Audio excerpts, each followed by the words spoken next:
నమస్కారం, today TV news కి స్వాగతం. మెదక్ జిల్లా పెద్దశంకరంపేట మండలంలోని రామేసిపల్లి గ్రామంలో రైతులు వడ్ల లారీల కొరత గురించి మరియు వడ్ల కొనుగోలు చేయాలని గ్రామంలో రైతులు రోడ్డుపై కూర్చొని పెద్ద ఎత్తున నిరసన చేశారు.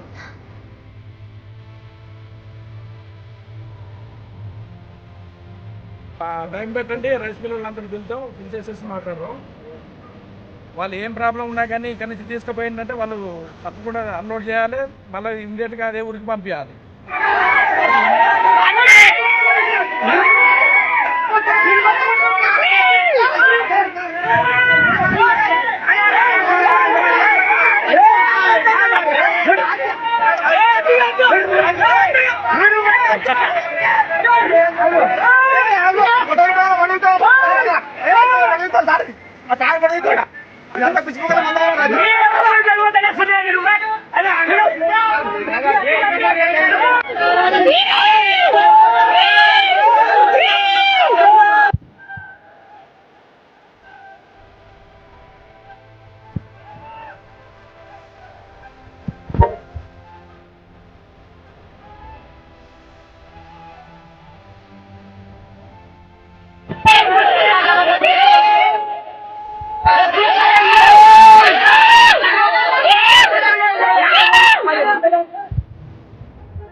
ప్రతిక్షణం ప్రజాపక్షం.